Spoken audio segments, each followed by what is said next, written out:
এই যে আবরার ফাহাদ হত্যাকাণ্ড ঘটেছে, সেখানে একজন গুপ্ত শিবিরও ছিলেন।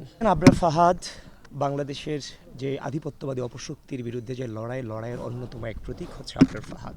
এখানে শুধু আবরার ফাহাদই নয়, ইলিয়াস আলী আছেন, গত কয়েকদিন আগে শহীদ হয়েছেন শরীফ ওসমান হাদি ভাই আছেন। তারা সকলেই বাংলাদেশের স্বাধীনতা সার্বভৌমত্বের প্রশ্নে যে আধিপত্যবাদের বিরুদ্ধে যে লড়াইয়ের আপসহীন প্রতীক হচ্ছেন তারা আমাদের যুগ যুগ ধরে তারা আমাদের অগ্রদূত হয়ে থাকবে। তাদের কাছ থেকে আমরা শিক্ষা নিব।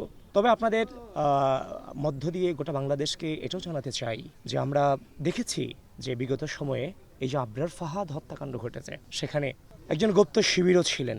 ছাত্রলীগের সাথে ছাত্রলীগ যেমনভাবে ছিল, একজন গুপ্ত শিবিরও ছিলেন যিনি ছাত্রলীগের হয়ে আবরার ফাহাদের উপর অত্যাচার করেছে। 5 আগস্ট পরবর্তী সময়ে জামাত এবং শিবিরের প্রমিনেন্ট আইনজীবী তাকে বাঁচানোর জন্য লড়াইয়ে নেমেছিলেন, কিন্তু জনরোষের কবলে তিনি সেখান থেকে ফিরে আসতে বাধ্য হয়েছেন। তো বিগত সময়ে বাংলাদেশের ছাত্র রাজনীতিকে যারা কলুষিত করেছে, বাংলাদেশের রাজনৈতিক যে অপসংস্কৃতি প্রচলন ছিল, ছাত্রলীগ যেমনভাবে বাংলাদেশের শিক্ষা প্রতিষ্ঠানগুলোতে ত্রাসের রাজত্ব করেছে, ঠিক একইভাবে গুপ্ত শিবির ছাত্রলীগের ভিতরে থেকে তারাও ত্রাসের রাজত্ব কায়েম করেছে। এজন্য আমি সবসময় বলে থাকি, বিগত দীর্ঘ দুঃশাসনে বাংলাদেশে যত অন্যায় অনাচার হয়েছে বাংলাদেশের শিক্ষা প্রতিষ্ঠানগুলোতে, অর্ধেক তার করিয়াছে ছাত্রলীগ, অর্ধেক তার শিবির। সুতরাং ছাত্রলীগকে যেমনভাবে বিচারের মুখোমুখি করা হয়েছে, বিগত দীর্ঘ দুঃশাসনে বিশ্ববিদ্যালয় সহ অন্যান্য প্রতিষ্ঠানগুলোতে যারা সাধারণ শিক্ষার্থীদের উপর নির্যাতন করেছে, নিপীড়ন করেছে, যারা এখন জামাত শিবিরের শেল্টারে আছে, তাদেরকেও যেদিন বাংলাদেশে যথাযথভাবে গণতন্ত্র প্রতিষ্ঠিত হবে, তাদেরকেও সেই বিচারের আওতায় আনতে হবে।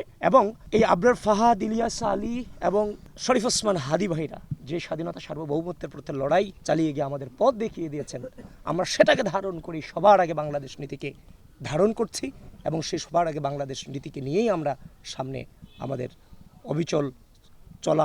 পথ চলা আমাদের অবিচল থাকবে ইনশাআল্লাহ।